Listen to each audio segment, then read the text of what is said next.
Presiden Prabowo Subianto memberikan kado bagi saksi pelaku tindak pidana yang bersedia bekerja sama dengan penegak hukum dalam mengungkap kasus pidana yang disebut juga sebagai justice kolaborator.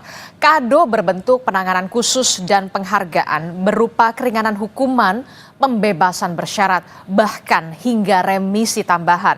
Kita akan bahas soal peraturan pemerintah ini dan apa dampak yang bisa ditimbulkan. Bersama dengan sejumlah narasumber saya di pagi hari ini melalui sambungan daring.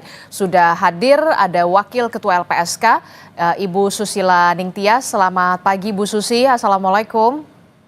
Selamat pagi, Waalaikumsalam. Kemudian juga ada ahli hukum pidana dari Universitas Jenderal Sudirman, ada Prof. Hipnu Nugroho. Selamat pagi Prof. Hipnu.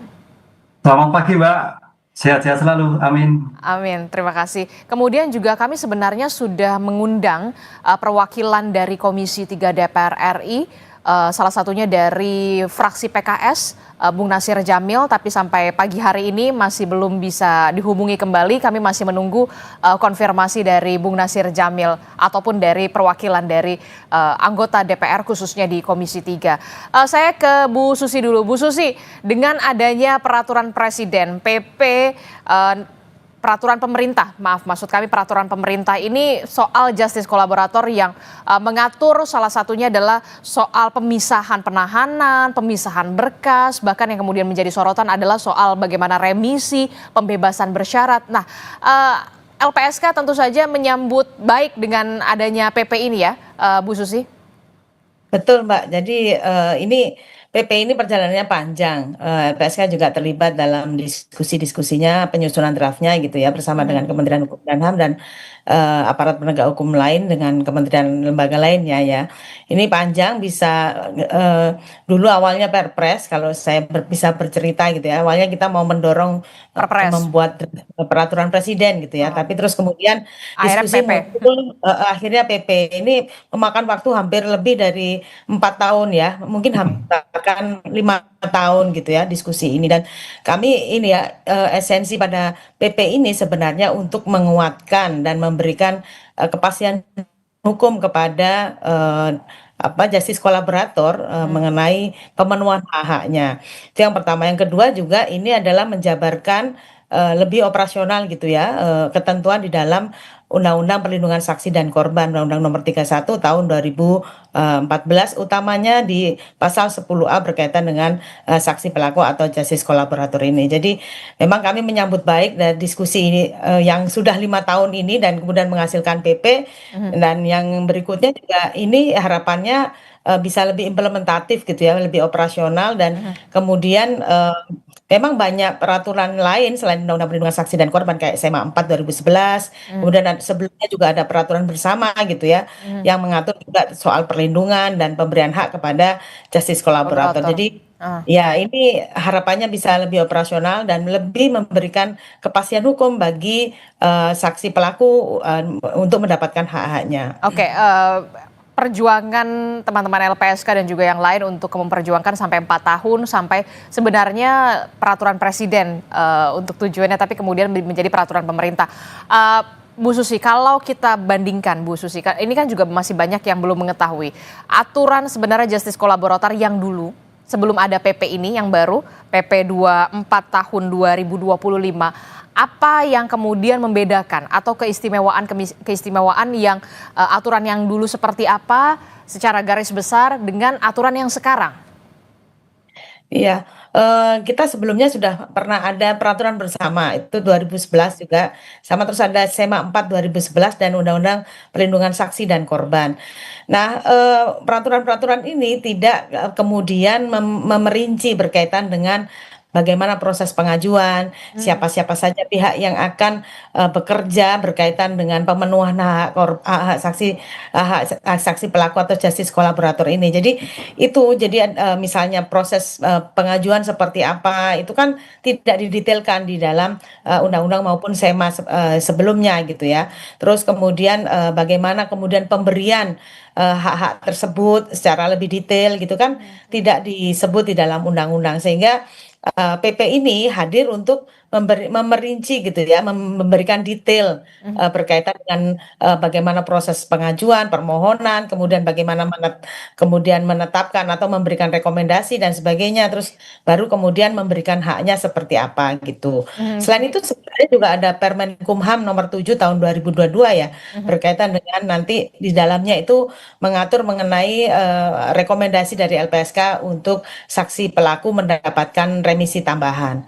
Itu Mbak. Jadi memang banyak peraturan sebelumnya, tetapi memang belum lebih detail berkaitan dengan hukum acaranya ya, atau mungkin Prof. Ibnu nanti bisa ini ya lebih mendetailkan.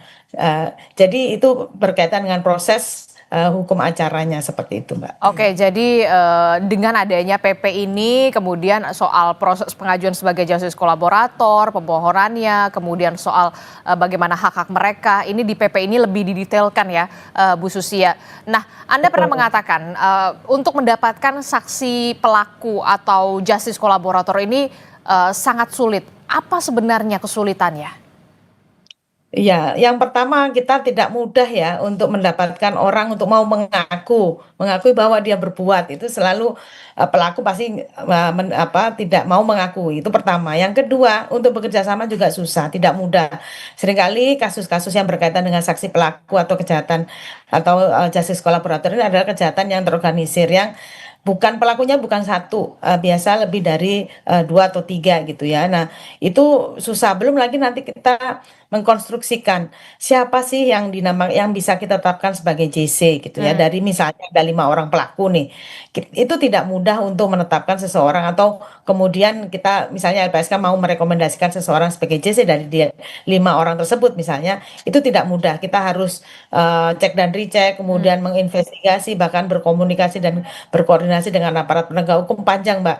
Jadi menentukan siapa yang bukan pelaku utama itu tidak mudah, sehingga kemudian ya yang kami bilang bahwa seorang justice kolaborator itu perlu diberikan penghargaan dan penanganan khusus, karena memang tidak mudah orang untuk mengaku, satu. Yang kedua, bukan pelaku utama ini juga susah untuk mengidentifikasi ya, nggak mudah gitu, nggak bisa, nggak seperti membalikan tangan gitu ya. Nah itu, jadi itu yang berikutnya juga ada ancaman ya, itu yang seringkali juga didapatkan, sehingga mereka tidak mau bekerja sama dengan aparat penegak hukumnya, dan itu yang fakta-fakta yang kami Ada di hadapi. lapangan.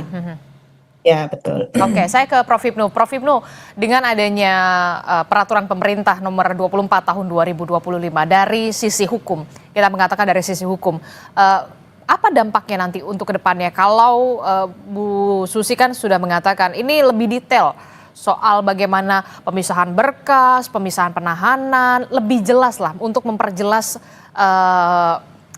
semuanya begitu ya untuk justice kolaborator, termasuk juga soal kado dalam tanda kutip, bisa mendapatkan remisi, pembebasan bersyarat. Nah, kalau Anda dari sisi hukum seperti apa, Prof. Ibnu melihatnya? Ya, gini Mbak, dari sisi hukum, pertama yang disampaikan Bu Susi adalah terkait di peradjudikasi. Jadi di pemeriksaan pendahuluan. Betul. Sekarang yang menarik itu sekarang di adjudikasi. Karena di adjudikasi ini adalah tadi disebutkan bahwa seorang JC akan mendapatkan pembebasan bersyarat. Jadi bukan pidana bersyarat loh ya. Kalau pidana bersyarat itu pidana yang tidak dilakukan. Jenis-jenis pemidanaan. Tapi kalau pembebasan bersyarat, itu seseorang yang sudah diputus terbukti melakukan tindak pidana mendapatkan suatu pembebasan bersyarat. Nah, pembebasan bersyarat ini kalau kita melihat dalam undang-undang pemasyarakatan itu mewajibkan 2/3 dari pidana yang dijatuhkan baru mendapat bebas bersyarat. Ya. Nah, pertanyaannya, kalau PP 2425 ini dijalankan, berarti konsep 2/3 itu mungkin harusnya tidak berjalan. Sehingga pembebasan bersyarat secepat mungkin, baru separuh mungkin bisa bersyarat. Apakah mengikuti 2/3? Ini juga menjadikan suatu problem tersendiri. Tapi intinya, kalau nanti percepatan bebas bersyarat dari PP yang bersangkutan, goalnya adalah mengurangi over kapasitas di dalam lembaga pemasyarakatan.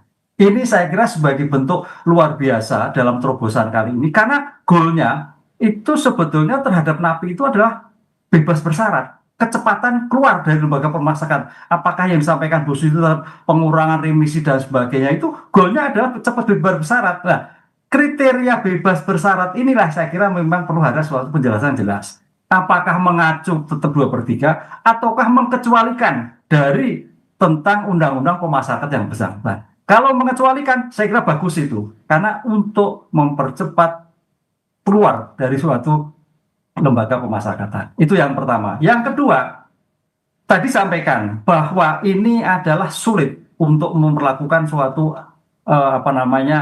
JC. Karena ini harus jelas juga. Apakah semua tindak pidana, apakah hanya kejahatan-kejahatan yang menyangkut perkara korupsi? Oke, harus jelas di situ ya klasternya dulu ya. Kejahatan apa Karena nih? jangan-jangan sampai nanti semuanya mendapat, wah itu nggak memberikan efek jerah karena konsep tujuan itu memberikan efek jerah. Sedangkan pada hal ini adalah bukan efek jerah tapi membantu pengungkapan suatu perkara. Betul. Dua dimensi itu harus sinkron, Mbak, menurut saya. Oke, nah itu gimana tuh Bu Susi? Harus jelas. Ini soal kejahatan apa? Kejahatan soal kasus korupsi kah atau kejahatan yang lain? Jangan sampai kemudian orang-orang ini ramai-ramai kemudian mengajukan permohonan sebagai GC atau justice kolaborator. Gimana Bu Susi? Iya, sebenarnya ini ya kalau pembahasan ini Prof, pembahasan PP ini sebenarnya tidak lari dari Undang-Undang Perlindungan Saksi dan Korban. Oke. Sehingga itu berkaitan erat dengan ketentuan mengenai tindak pidananya, jenis tindak pidana. Jadi tidak semua tindak pidana dapat kita tetapkan JC gitu ya, dapat kita perlakukan seseorang itu sebagai JC misalnya gitu ya. Jadi di dalam Undang-Undang Perlindungan Saksi dan Korban memang diatur beberapa tindak pidana seperti tindak pidana korupsi, narkotika dan psikotropika, kemudian terorisme, kemudian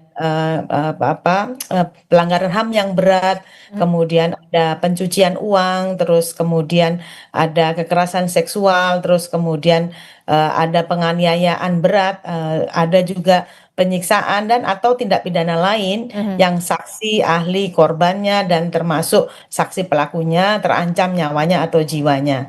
Begitu. Jadi memang dibatasi Prof, tidak semua tindak pidana akan kemudian diberlakukan pengaturan mengenai justice kolaborator ini begitu. Oke, jadi memang ada berbagai macam case ya, ada case tertentu yang kemudian bisa mengajukan justice kolaborator. Nah, yang kita paling ingat betul dan ramai sekali adalah soal bagaimana pengajuan justice kolaborator Richard Eliezer. Ini visualnya jelas sekali. Richard Eliezer pada saat itu mengajukan sebagai justice kolaborator untuk mengungkap siapa sebenarnya pelaku utama atau otak intelektual dari kasus pembunuhan yang terjadi kala itu, begitu ya, yang penembakan yang terjadi kala itu. Nah, dari sisi ini Prof, apa yang kemudian bisa dicermati dengan aturan PP yang baru ini tentu saja? Betul. Jadi begini, yang perlu dicermati memang sekarang konsep kita harus tahu dulu spiritnya, bahwa spirit dari PP ini adalah dalam rangka untuk membantu penegak hukum dalam mengungkap suatu perkara. Nah, dengan demikian kejahatan-kejahatan yang luar biasa seperti sampaikan Bu Susi tadi, kecermatan penegak hukum untuk menilai peran saksi ini harus jeli. Karena jangan sampai dengan iming-iming pengurangan bahkan pembebasan bersyarat semua berlomba-lomba. Ini yang dilakukan. Ini harus hati-hati karena dengan seperti itu saya kira itu suatu lompatan yang luar biasa bebas bersyarat. Tapi catatan sebagai bentuk rigid, sebagai bentuk ius constitutum, nah ius operatum gitu kalau orang hukum, operasionalnya itu harus dibuat rigid. Dengan demikian nanti keluarnya PP ini harus dibuat aturan-aturan yang lebih detail, yang paling tidak jangan sampai terjebak dengan sikap-sikap yang seolah-olah sebagai JC padahal tidak. Ini suatu terobosan yang harus menjadikan antipasi ke depan. Karena kalau itu sampai terjadi, sistem rusak nanti. Nah, ini yang menjadi, karena kita pernah dulu JC itu asal formal, sekarang sudah tidak. Saya menjadikan apresiasi LPSK sudah sedemikian rigid, tidak semua bisa dilakukan. Dengan demikian, aturan pelaksanaan dari PP yang menerjemahkan sebagai ius operatum dalam PP tersebut harus jelas. Sebetulnya saksi pelaku itu seperti apa? Karena ke depan dalam KUHP baru itu ada juga saksi mahkota. Apakah saksi mahkota ini juga bagian dari saksi pelaku? Ini juga jadi problem, Mbak. Karena jadi PP ini harus juga inherent dengan KUHP yang akan datang. Nah, KUHP yang baru datang itu sebagai bentuk pengurangan suatu pidana berat luar biasa, karena kita lihat overkapasitas luar biasa. Tapi pertanyaannya, kalau itu hanya kejahatan-kejahatan yang bersifat transnasional, kejahatan serius, saya kira tidak banyak berpengaruh terhadap overkapasitas. Padahal kemarin Menteri Hukum mengharapkan sekali ini mengurangin sebagai overkapasitas. Sedangkan overkapasitas yang paling banyak adalah narkotika. Gitu. Oke, jadi kalau harus benar-benar seleksi, kemudian pengawasannya seperti apa. Nah, jangan sampai kemudian niat baiknya peraturan pemerintah nomor 24 tahun 2025 ini untuk memberikan kado terhadap justice kolaborator dalam pengungkapan suatu perkara ini kemudian backfire juga. Jadi ibaratnya jangan sampai malah obral JC begitu ya, Prof. Hipnu dan juga Bu Susi. Nah, pengawasan seperti apa yang seharusnya benar-benar dipastikan dan harus dilakukan jika menjadi justice kolaborator? Jangan sampai kemudian pertanyaannya justru ini jadi trik seseorang yang terlibat pidana untuk kemudian menghindari hukuman. Seperti apa yang harus dilakukan tentu saja pengawasannya, tapi nanti dijawabnya nanti ya Bu Susi dan juga Prof. Hipnu. Tetap bersama kami, usai jeda kami akan kembali sesaat lagi. Soal bagaimana peraturan pemerintah nomor 24 tahun 2025 yang kemudian bisa dikatakan memberikan angin segar dan juga kado dari Presiden Prabowo Subianto terhadap justice kolaborator untuk bisa kemudian mengungkap secara terang benderang suatu perkara begitu ya. Ada berbagai macam kado, keistimewaan salah satunya adalah remisi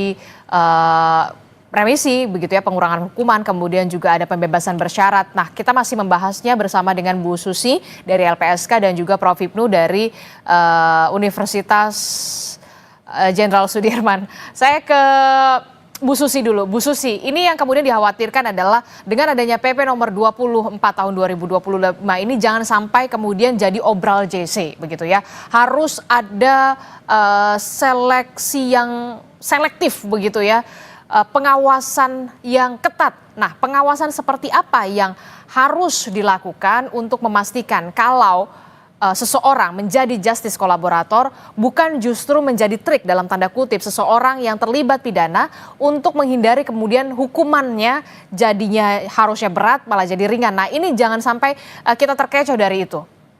Iya, sebenarnya ini ya, perlu saya sampaikan berkaitan dengan penghargaan terhadap saksi pelaku ini atau JC. Penghargaan ini kan ada dua ya. Yang pertama adalah keringanan penjatuhan pidana atau penjatuhan hukuman.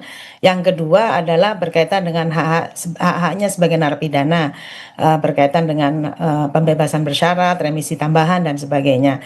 Nah, sebenarnya kalau di pengaturan baik di Undang-Undang Perlindungan Saksi dan Korban maupun di PP ini diatur jelas Mbak bahwa ini sebutannya atau. Jadi bukan kumulatif tetapi alternatif. Kalau misalnya putusannya adalah memang ada pengurangan penjatuhan hukuman, maka seharusnya tidak bisa mendapatkan remisi tambahan, pembebasan bersyarat dan sebagainya. Jadi itu hanya sebagai pilihan ya, pilihan alternatif. Saja. Okay. Ya, jadi alternatif gitu ya. Nah, tetapi memang diskusi pada saat itu memang agak susah ya bagaimana mengidentifikasi soal keringanan penjatuhan hukuman dan sebagainya. Ini memang perlu koordinasi dengan berbagai pihak, utamanya dengan aparat penegak hukum ya, dalam hal ini kejaksaan dan mungkin majelis hakimnya yang mengatur yang memutus perkara tersebut gitu. Itu yang pertama. Yang kedua berkaitan dengan pengawasan atau pemantauan. Ini adalah kami itu di waktu itu beberapa pengalaman LPSK itu memang ada beberapa case gitu ya, di mana kemudian saksi pelakunya tidak konsisten gitu ya, sehingga kami kemudian mengevaluasi status yang bersangkutan sebagai justice kolaborator dan kita kemudian tidak meneruskan perlindungan atau pemenuhan hak-hak yang bersangkutan berkaitan dengan statusnya sebagai JC. Nah, hal ini kemudian diatur juga di dalam PP 24 tahun 2025 ini gitu ya, di mana disebutkan ada mekanisme evaluasi di pasal 31 ya, di mana ini ada penyidik, ada penuntut umum atau pimpinan LPSK dapat melakukan evaluasi terhadap pemberian penanganan dan kemudian penanganan khusus kepada saksi pelaku gitu ya. Jadi belum sampai kepada putusan itu kita di PP ini dimungkinkan untuk diberikan evaluasi. Nah, apa sih yang dievaluasi itu ada 3 hal. Yang pertama berkaitan dengan kualitas keterangannya, mungkin kita evaluasi bahwa ternyata kualitas keterangannya nggak bagus, misalnya seperti itu. Yang kedua berkaitan dengan konsistensi dari saksi pelaku itu ya. Mungkin Oke. awalnya waktu penyidikan dia seperti membuka, tapi ketika Di tengah-tengah. diminta keterangan di persidangan kemudian bahasa Jawanya balelo gitu ya, tidak Dan itu bisa konsisten. di tengah itu bisa kemudian dicabut begitu Betul. ya JC-nya. Ya, betul. Nah, ini termasuk hal yang lainnya juga adalah berkaitan dengan konsistensi dia soal kerjasama dengan aparat penegak hukum. Mungkin di akhir-akhir tiba-tiba dia nggak mau gitu kerjasama dengan aparat penegak hukum untuk mengungkap kejahatan. Itu yang 3 hal yang perlu dievaluasi dalam berkaitan dengan pemenuhan hak-hak sebagai justice kolaborator. Oke, Prof. Hipnu, bagaimana dari kacamata Anda kalau mendengar dari keterangan dari Bu Susi tadi? Ini kan yang kemudian dikhawatirkan adalah jangan sampai ini menjadi hanya trik seseorang yang terlibat pidana untuk menghindari hukuman yang seharusnya hukumannya mungkin berat, dia mau diringankan, ya udahlah saya ini aja deh ala-ala mau jadi justice kolaborator gitu ya, Prof. Hipnu. Iya, betul Mbak. Jadi memang ini yang menjadikan suatu perhatian dalam JC itu suatu persidangan Indonesia, itu suatu yang sangat panjang. Dari tingkat pengungkapan perkara, penyelidikan, kemudian penuntutan sampai suatu persidangan. Dibutuhkan suatu peran yang luar biasa. Karena spiritnya adalah membantu penegak hukum dalam mengungkap suatu perkara. Ya. Konsep membantunya itu seperti apa? Berapa persen? Nah, konsep membantu itu dibutuhkan yang paling utama adalah bagaimana mengungkap tadi di awal penyidikan ini tidak hanya perkara-perkara yang sedang menyelimuti yang bersangkutan pelaku, tapi juga mungkin perkara-perkara lain. Itu kalau melihat spirit dalam suatu PP ini, Mbak. Jadi bukan hanya perkara yang sekarang, tapi perkara-perkara yang lain. Sehingga sebagai bentuk membantu negara dalam mengungkap suatu perkara ini memunculkan suatu tindak pidana lain. Nah, dengan demikian kalau bisa membantu tadi, Bu Susi mengatakan ada suatu reward terhadap perlakuan di dalam pemeriksaan dan reward dalam pemberian suatu hukuman. Reward dalam perlakuan ini yang juga merupakan sebagai bentuk sebagai GC. Sejauh mana? Inilah yang saya kira sebagai antisipasi jangan sampai sebagai obral GC dalam tingkatan sistem. Apakah itu penyidikan? Apakah penuntutan, apakah persidangan, harus ada suatu parameter yang jelas. Sejauh mana perannya. Nah, peran ini akan terlihat dari jumlah kualifikasi perkara. Misalnya korupsi. Sejauh mana dia bisa membongkar kasus korupsi yang seperti apa. Sejauh mana dia bisa mengembalikan aset-aset korupsi yang terjadi dalam suatu tindak pidana korupsi. Nah, ini juga menjadi penting. Tidak hanya peran, tapi membantu membalikan. Narkotika demikian juga. Ini saya kira suatu yang utuh nanti melihatnya, jadi jangan sampai hanya peran tapi membantu pengungkapan suatu perkara dalam arti luas. Oke, jadi saya teringat begitu ya, salah satu kasus penyuapan hakim begitu ya, kalau tidak salah ada hakim begitu di Hakim Pengadilan Negeri Jakarta Selatan, Pengadilan Negeri Pak Juyamto dan juga beberapa kawan-kawan begitu ya, bahkan mengembalikan uang begitu, uang ke Kejaksaan Agung begitu. Nah, ini masuk JC atau gimana nih kalau Anda melihatnya, Prof. Hipnu? Iya, melihat itu sebagai kumulatif, Mbak. Kumulatif, Mbak. Kalau itu memang betul sebagai bagian dari pengungkapan perkara dan mau menggalikan, saya itu selalu biasa. Dengan demikian, Pak Arief, Pak Juyamto sebagai hakim yang terkait kasus ini bisa membongkar seluas-luasnya dalam kasus yang ada di dunia peradilan. Kalau kemarin kita harapkan pada Jarod, karena Jarod sudah diputus. Nah, sekarang dalam diskusi ini mudah-mudahan Pak Juyamto dan Pak Arief pasti membuka bahwa ini juga terkait dengan perkara yang lain. Mahkamah Agung lah dan sebagainya, pesan. Ini saya kira suatu momentum yang bagus. Dalam PP ini uji coba Bu Susi terhadap ketiga hakim Jakarta Selatan yang sekarang lagi bermasalah ini bisa mengungkap semuanya sehingga akan mendapatkan suatu baik perlakuan hukuman yang pidana bersyarat. Ini saya kira suatu momentum uji coba, didekati, mampu nggak mengungkap suatu perkara, berani atau tidak? Gitu, Pak. Jangan cuma balikin duit aja gitu ya, terus berharapkan ada peringanan hukuman begitu ya, tidak semudah itu begitu ya, Bu Susi. Nah, Kalau dari penanganan LPSK sendiri ya, sebelum penerbitan PP 24 nomor 24 tahun 2025, sebenarnya untuk pengajuan atau permohonan justice kolaborator yang ditangani LPSK paling banyak ini kasusnya pengungkapan apa? Pengungkapan korupsi kah atau seperti apa sebenarnya? Dan kendalanya tuh sejauh ini tuh bagaimana gitu? Iya, kalau dari jumlah kuantitasnya memang paling banyak korupsi ya. Ini karena memang dari awal itu memang banyak JC ini banyak di kasus korupsi, tapi kemudian bergeser ada kasus pembunuhan, terus kemudian juga ada kasus yang lainnya ya. Yang terakhir ini ada beberapa kasus narkotika gitu. Dan itu yang paling banyak memang sampai detik ini kasus korupsi, Mbak. Gitu.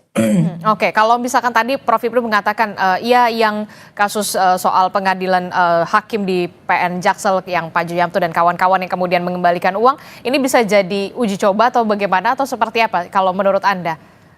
Iya, itu ini Prof. Bagus juga bisa uji coba kalau kemudian ketiga hakim ini ya, misalnya ada pelaku yang utama yang lebih lagi gitu Prof. Karena memang dalam kasus berkaitan dengan justice kolaborator ini ada ininya Prof. Ada klausul begini dalam kasus yang sama ini yang problematik gitu ya. Jadi kalau untuk mengungkap kasus yang lain maka statusnya memang jadi saksi bukan saksi pelaku kalau yang bersangkutan tidak berkaitan dengan kasus tersebut atau tidak menjadi atau bukan menjadi bagian dari kasus tersebut, bukan menjadi bagian pelaku dari kasus tersebut gitu ya. Tapi kalau di kasus yang sama kemudian tiga hakim ini ada yang lebih besar yang diungkap gitu ya, yang pelaku utamanya gitu, mungkin ada kesempatan di situ Ada ya, potensi di situ. ada potensi gitu ya. Tapi kalau kemudian diungkap kasus yang lain dan tiga hakim ini tidak menjadi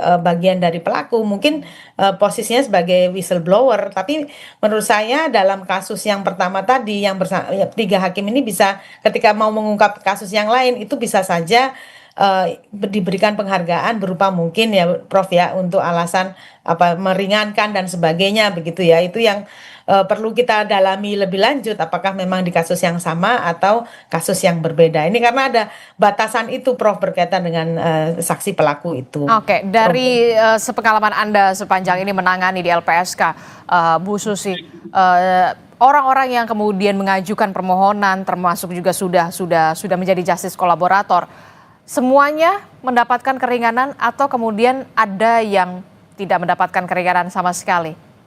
Case-nya apa dan alasannya apa pada saat itu? Iya, jadi begini Mbak, yang mengajukan permohonan ke LPSK untuk sebagai JC bukan hanya JC yang memang murni mau menjadi JC, tapi juga ada yang menghindari pertanggungjawaban pidana dan sebagainya. Ada yang seperti itu, tapi memang kemudian kita rigid ya, detail untuk meneliti soal syarat-syarat tersebut sehingga tidak semuanya kita berikan status atau kita rekomendasikan sebagai JC gitu. Nah, berkaitan dengan yang tadi Mbak sampaikan ya bahwa memang ini ya keringanan penjatuhan hukum tidak semuanya JC yang kemudian kita berikan perlindungan itu mendapatkan keringanan penjatuhan hukuman karena apa? Ada juga yang beda persepsi atau beda pendapat antara LPSK dengan para penegak hukum. Misalnya seperti ini. Jadi LPSK merasa yang bersangkutan sebagai JC, tapi para penegak hukum merasa ini bukan, sehingga tidak masuk dalam tuntutannya untuk diringankan hukumannya, sehingga putusan hakimnya juga tidak mengarah ke sana. Jadi peristiwa itu juga situasi seperti itu juga kita hadapi. Jadi tidak semuanya mendapatkan keringanan penjatuhan hukuman gitu. Pernah ada suatu kasus korupsi di Jawa Timur misalnya, itu kita berbeda pendapat dengan JPU pada saat itu dan kita sudah menyampaikan alasan-alasan untuk memberikan rekomendasi kepada yang bersangkutan sebagai JC misalnya. Nah itu kemudian di tingkat pertama yang bersangkutan itu diputus sama dengan pelaku utama. Namun kemudian kita menyampaikan juga menyampaikan ini ya pendapat hukum kami juga kepada majelis hakim di tingkat banding ya, karena yang bersangkutan kemudian tidak banding, akhirnya diputuskan lebih ringan dibanding pelaku utama yang lain. Jadi masukan pendapat hukum dari LPSK itu kemudian menjadi pertimbangan oleh majelis hakim di tingkat banding untuk memutuskan yang bersangkutan sebagai JC gitu. Oke, Jadi banyak sih ada situasi-situasi seperti itu, Mbak. Oke, banyak situasi-situasi yang kemudian tidak juga kemudian lantas ketika jadi JC kemudian diringankan hukumannya begitu ya, mendapatkan keringanan. Terakhir, Prof. Hipnu, apa masukan yang bisa disampaikan terhadap LPSK dan juga pemerintah terkait dengan peraturan pemerintah tahun nomor 24 tahun 2025 ini soal justice kolaborator yang bisa bebas bersyarat begitu ya, jangan sampai kemudian jadi trik juga untuk seorang tersangka atau terdakwa atau terpidana untuk bisa lepas dari jeratan pidana, termasuk juga soal obral JC, harus lebih detail pengawasannya seperti apa. Singkat saja, Prof. Hipnu. Ya, kita melihat spirit PP terkait JC ini adalah dalam rangka membantu pengungkap. Oleh karena itu, di dalam Undang-Undang LPSK yang menyangkut pemberian JC itu terhadap tindak pidana lain yang meresahkan masyarakat harus juga diberikan. Jadi misalkan yang sekarang lagi ramai adalah lingkungan, tambang, judol, dan sebagainya, itu saya kira meresahkan masyarakat. Oleh karena itu judol yang sekarang berjalan itu juga bagian dari uji coba bagaimana kalau bisa memberikan pidana bersyarat, sehingga bisa memberikan informasi kepada siapapun untuk mengungkap suatu perkara itu. Ini spiritnya. Jadi spirit undang-undang ini adalah Pak Presiden itu mengungkap suatu perkara. Jadi Indonesia itu bersih dari suatu perkara tidak pidana korupsi, lingkungan, tambang, dan sebagainya. Dengan demikian pengungkapan perkara ini suatu yang sangat dibutuhkan sehingga akan mendapatkan pidana bersyarat. Dengan demikian catatan yang terakhir adalah bagaimana peran APH dan LPSK mampu mendorong PP ini betul-betul bisa mengungkap suatu kejahatan sehingga perkara-perkara korupsi, lingkungan, tambang yang ada di Indonesia semakin menurun bahkan tidak ada. Gitu. Oke, baik, kita akan tunggu bagaimana pengimplementasiannya dari peraturan pemerintah nomor 24 tahun 2025. Terima kasih Bu Susi dari LPSK, kemudian ada Prof. Hipnu dari Universitas Jenderal Sudirman. Terima kasih Bapak-bapak, Bapak dan juga Ibu, sehat selalu. Wassalamualaikum dan selamat berlibur. Waalaikumsalam, selamat pagi. Mbak.